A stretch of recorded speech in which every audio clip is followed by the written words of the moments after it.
Welcome to Lesson 2 of Is Communication Strategery for Real, the Strategic Communications course of the Nonprofit Bootcamp e-learning series. Having an effective communication strategy for your organization is one of the most powerful tools for building community support and increasing organizational impact. In this course, participants will understand the critical importance of a strategic communications plan, learn how to create and implement a simple but impactful one, and importantly, learn tools for assessing its effectiveness. We're joined today by Brad Cameron Cooper and Lori Ducey. Brad is the founder of Big Box, a communications firm that empowers social entrepreneurs to harness the power of their stories to transform lives and communities. He is a strategic storyteller and experienced communications expert, and will be teaching this course alongside Lori Ducey, a lifelong learner with a record of successfully applying her expertise in training, program evaluation, community engagement, and facilitating collaborative initiatives to assist organizations as they increase their impact and exceed their expectations. Thank you both for joining us today, and with that, I'll hand it over to our trainers. Hello everyone, and welcome to the second session of Wallace Center at Winrock International's Nonprofit Bootcamp webinar series, Is Communication Strategery for Real? My name is Brad Cameron Cooper, and I love strategic communication so much that I've started Big Box, a communication firm that helps social entrepreneurs, folks just like you, to harness the power of your stories to transform lives and communities. And I define social entrepreneurs as people who creatively destroy what doesn't work to make life better for more people. And with that, I'll shift on over to Lori. Hi everyone, it's Lori. Glad to be with you for this second session. I've been working with folks for many years to help them bring their ideas to life. And this session will give you some good tools to create your strategic communication plans. And it builds upon the information from our first session. So Brad and I designed Is Communication Strategery for Real to help you create your strategic communication plan that delivers the goals you set for yourselves, for your teams, and for your organizations. And I think that after these series of webinars, you're going to be able to blow away your teams with all these tools and ideas that we are sharing with you all today.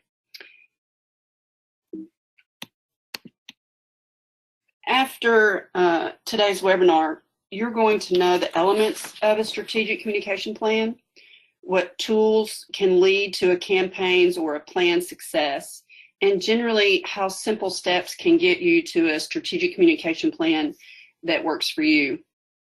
So let's do a quick recap from session 1, just in case we have some new folks. Strategic communication is purposeful and goal-driven. It shares a concept, process, or data and facts.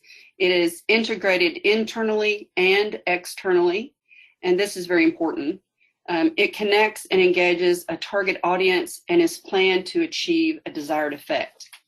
The graphic on the right just lays out the process, a recipe, if you will, of strategic communication.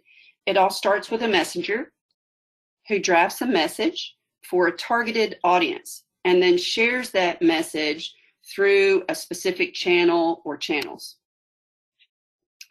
And at the end of the last session, we ask you to think about SMART goals. Those are specific, measurable, actionable, relevant, and time-bound goals for a project or a program, or generally for your organization. And of course, we're assuming that you are adept at creating SMART goals as we move through this session.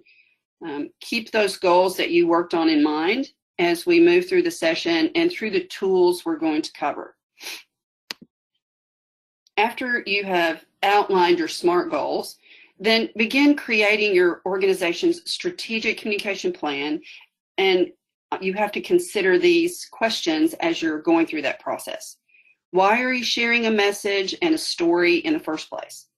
Who is the audience? Like, whose heart will your storytelling speak to? What information are you prioritizing to share with your audience? How will you share the messages? What actions or activities have to occur in order to create that message? And then what do you want folks experiencing your story to do? What's the effect that you're wanting it to have? How do you know you are successful? Well, you look at your key performance indicators that you've created that lead to your goals. Lastly, you would review those key performance indicators against your goals to learn from the experience and continually improve. And as always, you have to be cognizant of your organization's reality, right? Your capacity, resources to make it happen, the time, the staff, the funding, the expertise.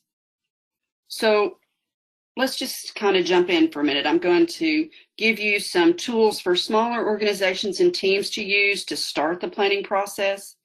And we're going to imagine that you've assembled your team. And of course, we all know that sometimes that's just a team of one.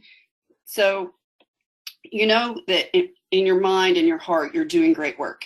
Your programs are really helping people.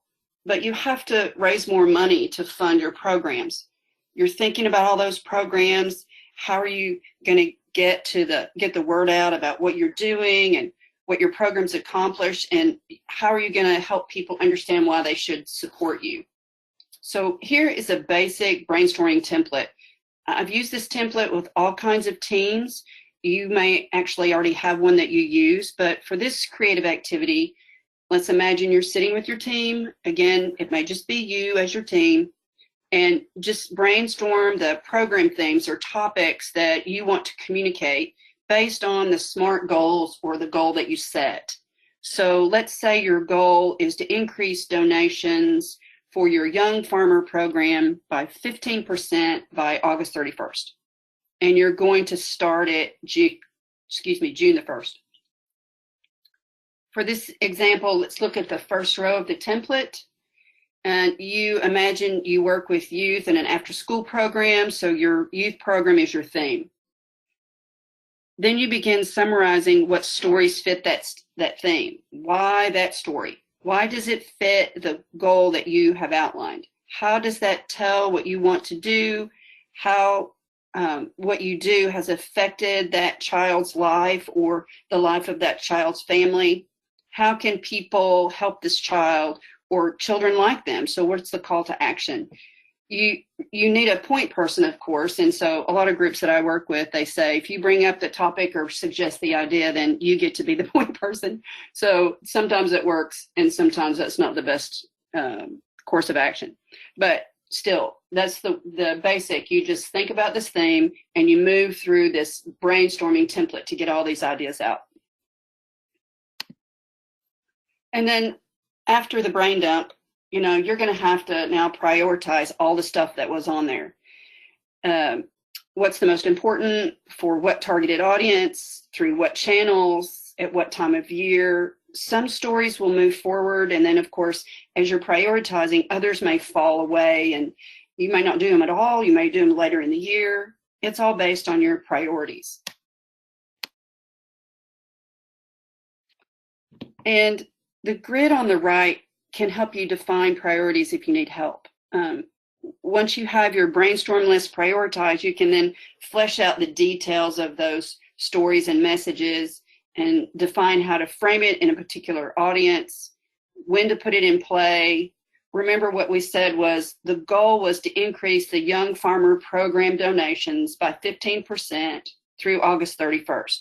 So the time frame is pretty clear, June through July and August. So this is just putting it into a timeline. We're just calendarizing, if you will. This is a very simple planning calendar. After you've prioritized what themes or the approach that you're going to use and have a clear view of the stories that you want to share, the next step would be to calendarize those stories in the template. You know the specific story you want to share, when, to whom, and via what channels. And as you can see on the template, the channels are on the left and they run down. You see who the audiences are, who you're trying to reach. And then just across the top are just the months. And this could, those themes across the top are just general guidelines for different groups I've worked with, like Black History Month in February. You're wanting to tell the story of youth, so keep that in mind. There's an opportunity to reach more people that way. You can also use this plan to, create the story deadlines for sure. If you look at the bottom, you have content development, this special stuff. If you wanted to do some special videos other than just going out and doing some short stuff on your iPhone, you could plan to do a more in-depth video. So you can do some planning on here as well. Once you've laid out your strategic communication calendar, the plan, don't forget, you have to also plan to work with your internal audiences, your internal communications. You might need to create some FAQs, some fact sheets, maybe even hold some short training meetings for your internal teams, for your staff and volunteers, because they need to know what's going on. They need to know how they can support it. And you may want to have regular informational meetings with those folks. Everyone needs to see where they fit, what they're supposed to be doing, if the plan needs to be adjusted, how that might work. And overall, internally, everyone's on the same page about what you're trying to do before you launch externally. As you are assessing your plan, we're leaving this topic, by the way, for our third session because it's so important. We didn't go into a lot of detail about assessing at this point, but we will. So what I've gone through right now is a very basic and very quick look at how smaller groups and organizations can begin to think strategically and have an at-a-glance type view of what it is you're trying to accomplish based on the goals that you've defined. Of course, this can become even more detailed and complex, especially for bigger organizations who have the capacity, the time, the funds to do more with their strategic communications. So that's a very basic overview and a couple of templates that could help you begin that process. So here's where I will turn it over to Brad to talk about those larger, broader campaigns.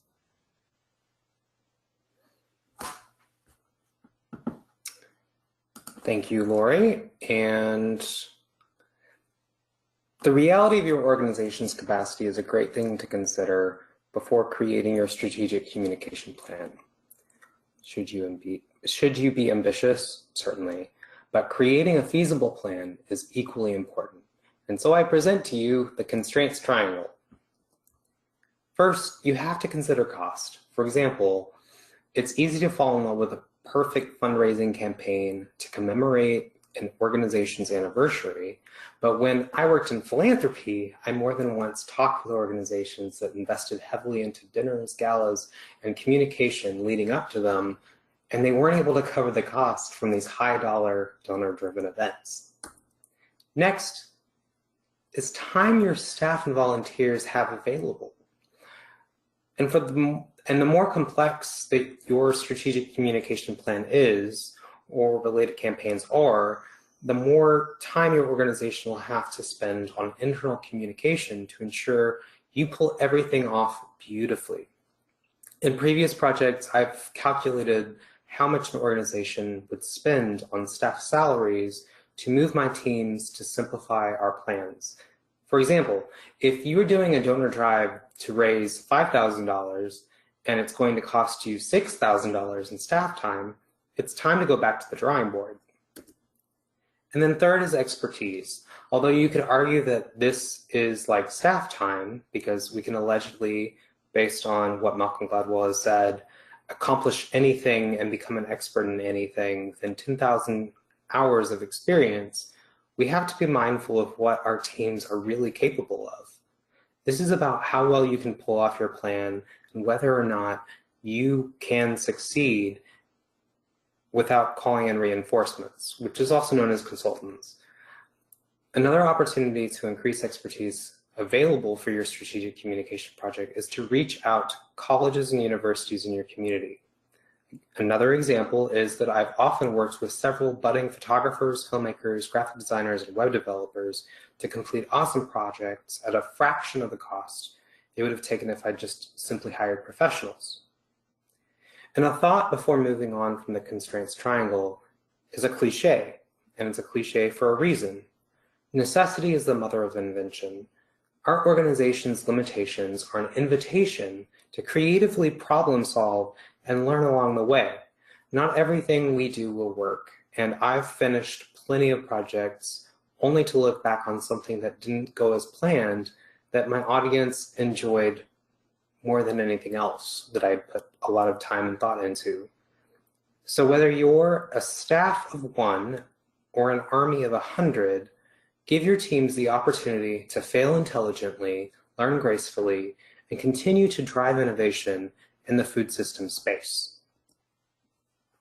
All right, here's what's next.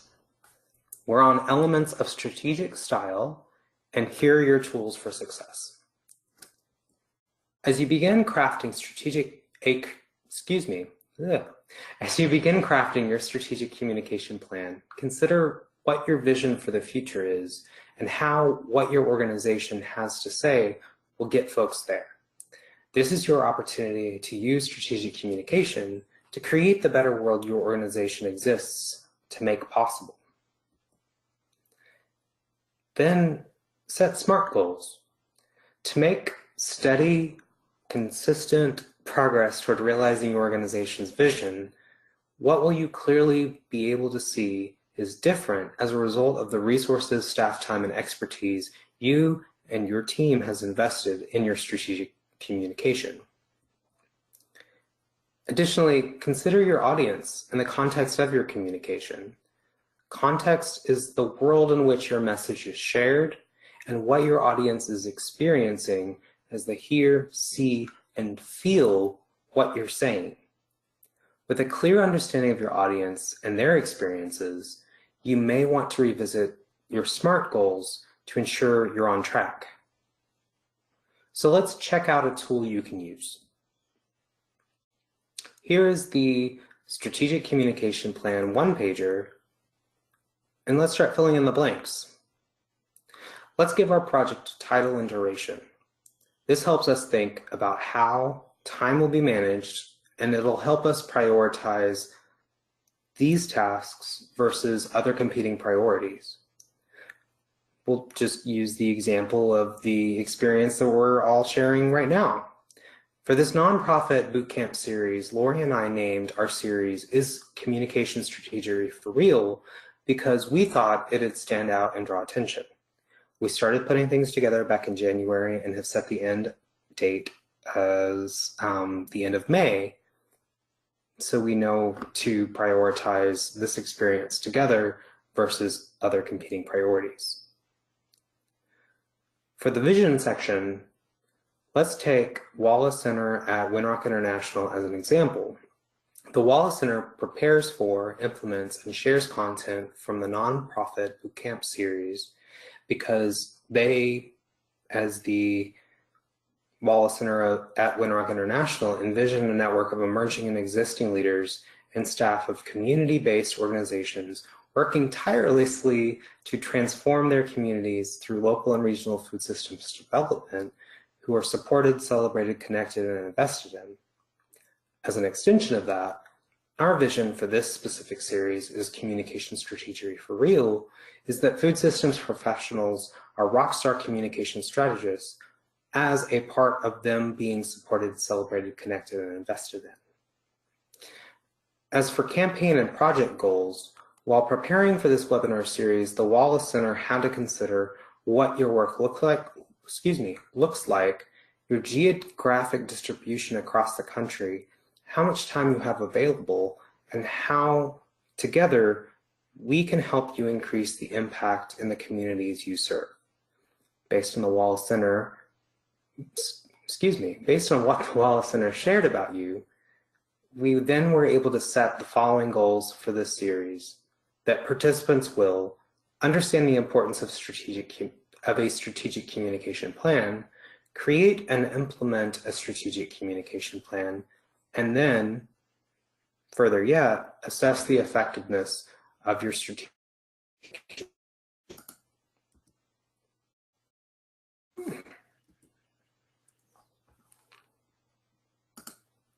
having a little bit of weirdness. I apologize.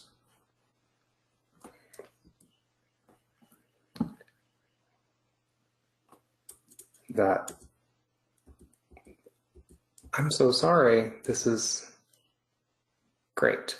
Okay, we're on the same page again.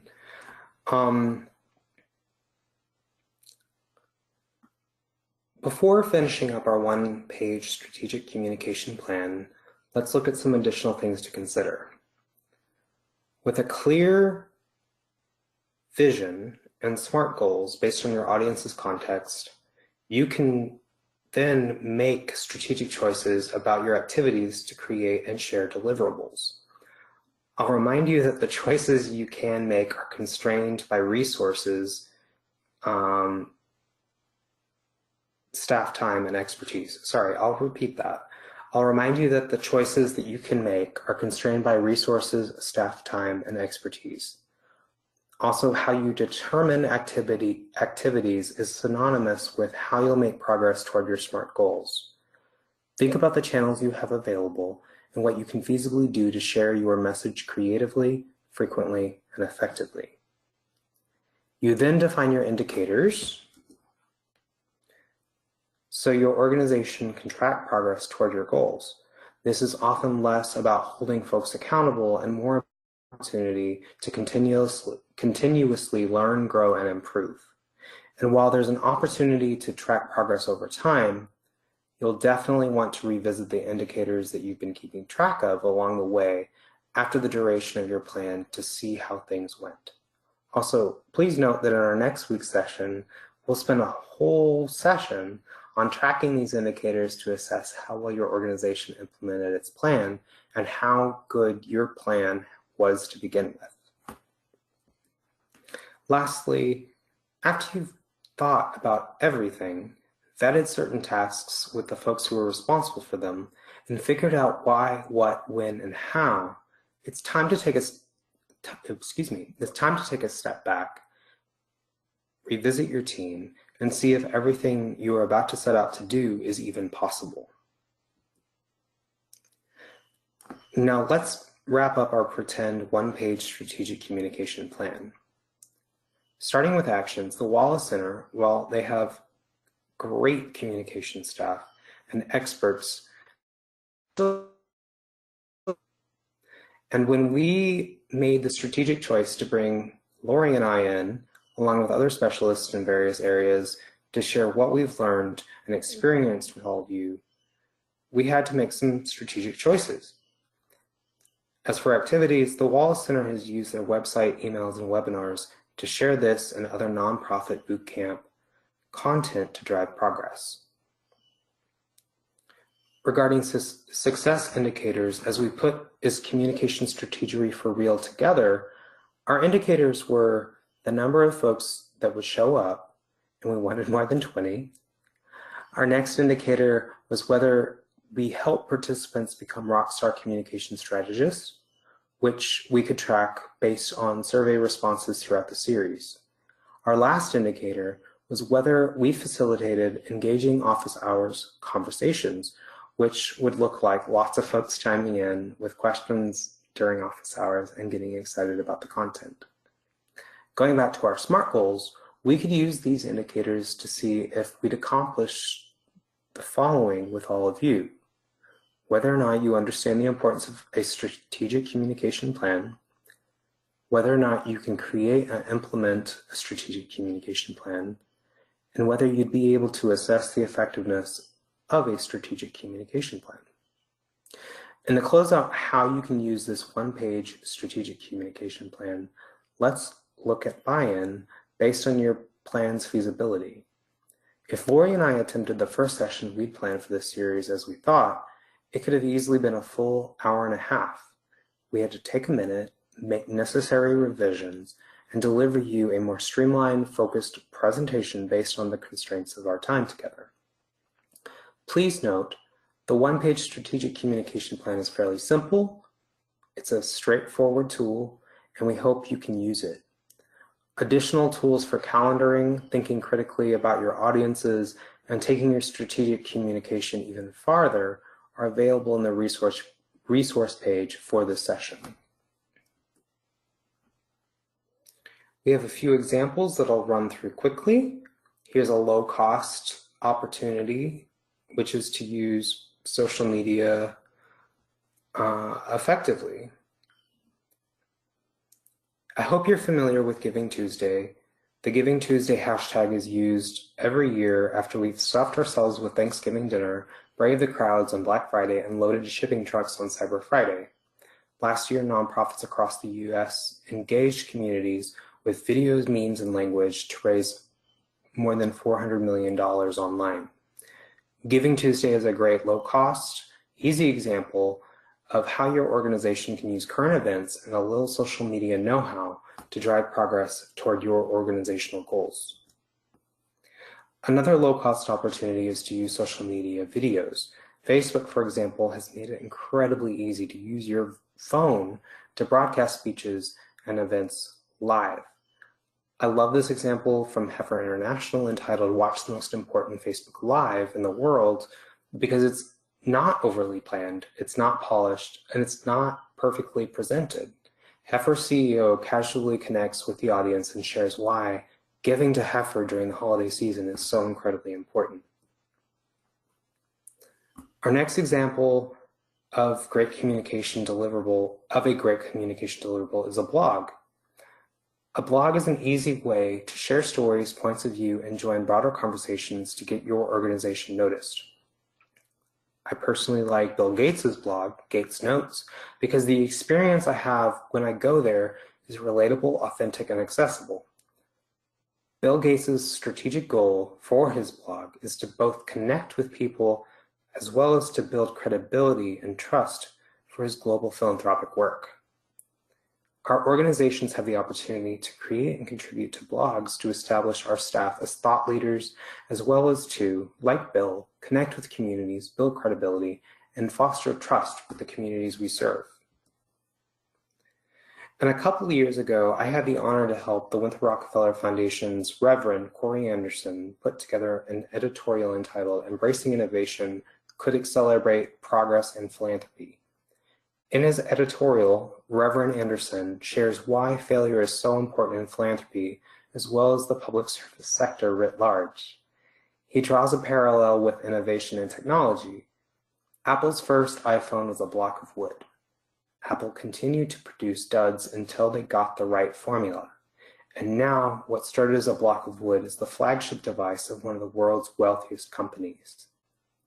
In our strategic communication plans, and how we follow through with them, we have plenty of opportunities to fail because every time things don't go how we want them to is an opportunity to learn tremendously. The road to organizational success and transformational change is riddled with potholes and the lessons we take as we pull ourselves out of them. And this last example is a real showstopper for me.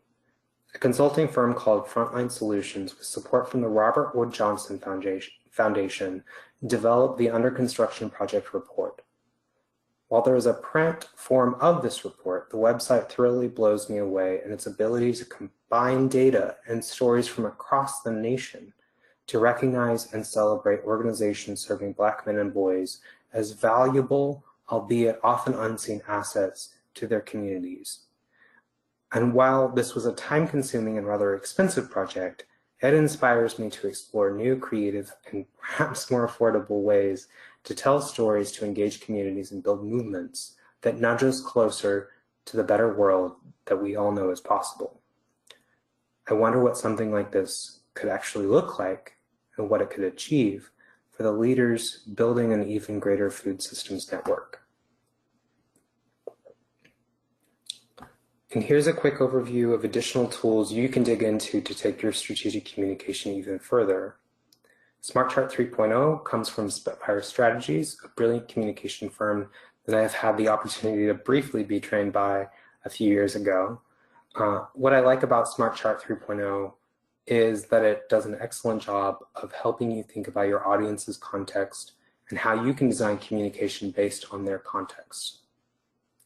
And while it's much more detailed than the one-pager that we've provided to you and walked through today, Smart Chart 3.0 is a great tool for crafting the right message to mobilize communities. And I'll leave you with a final tool, which comes from the W.K. Kellogg Foundation, and it's their template for strategic communication plan, for a strategic communication plan. And for me, it's the gold standard for setting clear goals and assessing progress. And it also gets into the importance of working with allies to advance a message to drive change. Lori and I hope you've enjoyed today's session as much as we've enjoyed putting it together. And let's have a quick recap. We reviewed the basics of strategic communication, especially SMART goals. We walked through the elements of the plan and pretended to complete a one-page plan with you that we hope that you will use. We also campaigns. I'm hopeful that, there we go, had a bit of a delay. We dug into some practical tools you can use, and we explored some great examples ranging from brief social media campaigns to raise money to creative online experiences. We're not done yet. We have a whole nother session next week that we're incredibly excited to be a part of. We'll roll up our sleeves next week to pull out our spreadsheets and dig into how we can assess strategic communication